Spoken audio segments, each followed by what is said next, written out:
Good afternoon, everybody.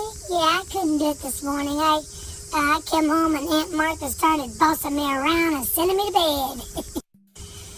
I know we all might be old enough to be our own boss, but sometimes we just need that other person just to boss us around and say, take your medicine, go to bed. And for the most part, I think people tell us what to do because they care about us, not because they just want to be bossy and be mean. They just want us to live longer because they love us. Oh, yesterday, Cindy and I got our hair cut. You can tell, it's pretty short. Look at that. I look like a little cue ball. They said don't look like a Q-tip. We started comparing notes and talking about different things that bother us. And one of the things that disturbs me, and I get tired as hell about it, it's aggravating, is that we put so much time and energy in like that reality TV crap. It almost programs us to be, like, horrible to each other. It's like, for a little bit of money, I will backstab you, I will double-cross you, I'll throw you under every bus that comes by. I'm talking about the reality shows like Survivor and Big Brother. It's like, why can't we all get along, but here, for a little bit of money, I'm going to be a shit to you. On Survivor, I like watching the challenges and, you know, like if you've been out, you know, for 38 days, how much you can do with your mind and your strength. And I find it, like, exhausting. Like, another one, for example, it's like that, here comes Honey Boo Boo. Because now, they're Hilljack people from McIntyre, Georgia. Her name is Honey Boo Boo. She's got a sister, Chubbs, Chickadee, and Pumpkin. Her mom is Mama June, and her dad is Sugar Bear. And it's just country bumpkin.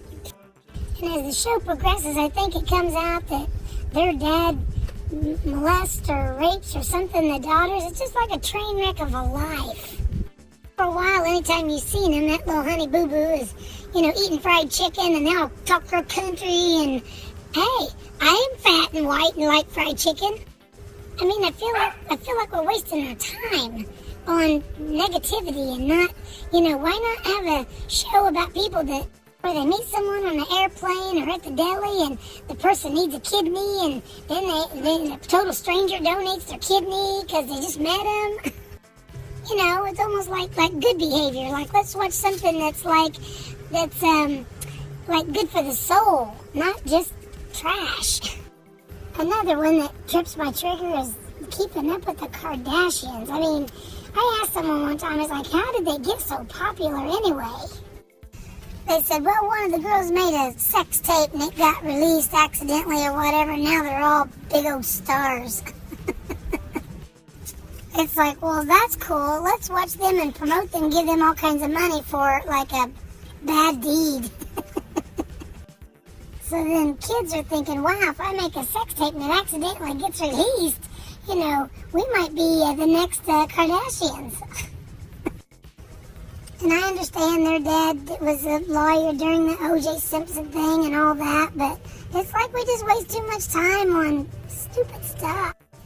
Someone told me once they were watching it, and it was during the Hurricane Katrina with the New Orleans, and a bunch of them was just it was a horrible time.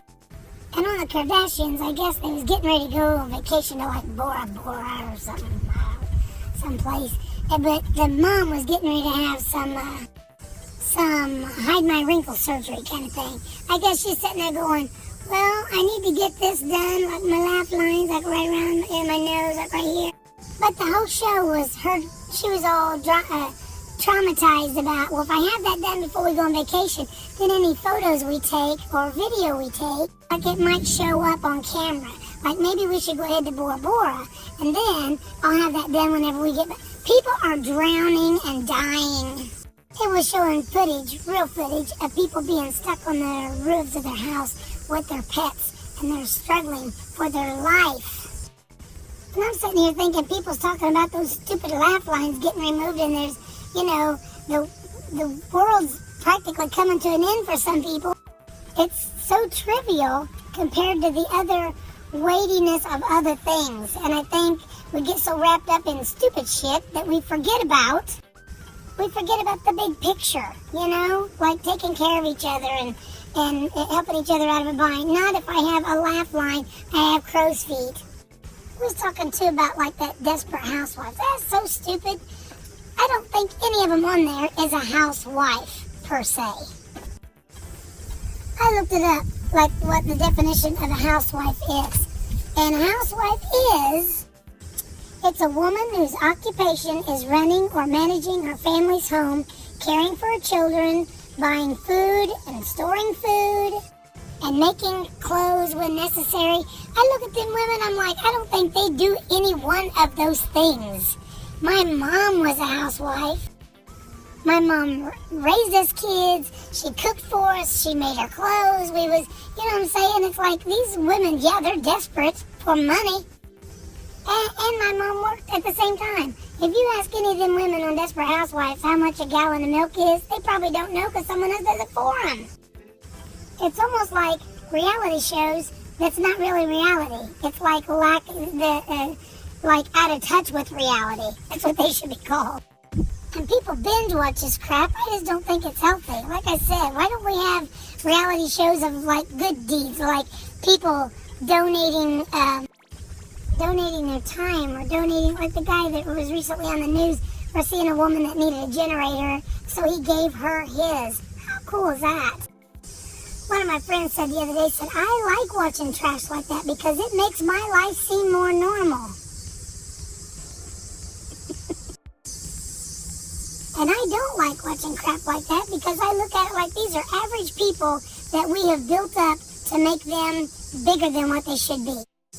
For example, on the Kardashians, when Khloe's husband was in a brothel and he was stoned or trashed, and he practically died, and then he's in rehab and he wants their marriage back.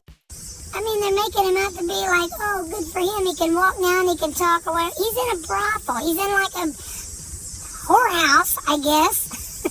And he's doing all these horrible drugs and drinking and crap or whatever it was he's doing. It's like, and we spend so much time talking about his recovery and all that. And don't get me wrong, I want him to get better, but he's doing horrible shit. And we're spending all this time and not talking about good stuff. I don't know. I guess it takes all kinds. That's just not for me. It's just not my cup of tea. It exhausts me.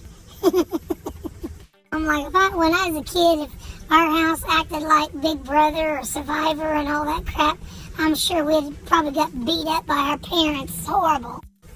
I just think down deep it sets bad examples. And here I am making a video about it. And I could be talking about totally something else. I'm wasting my time on them too. I'd rather waste 2 hours watching a movie knowing all of it's not real, everything is fictional, and go away knowing that, than be obsessed with families that either don't get it, not compassionate, and with them it's all about me. Me. How much money can I make? And Stupid. Well, I'm going to let you go for now. I think I'm pretty much done. I'm beating a dead horse now. All this ranting and raving. Got my blood pressure up. So may we always stay in check with what's real and what's not real, and what's worth our time and what's a waste of time.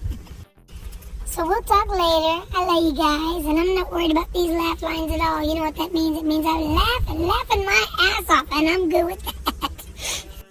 Well, you know what they say. They say laughter is the best medicine, so I should be all good.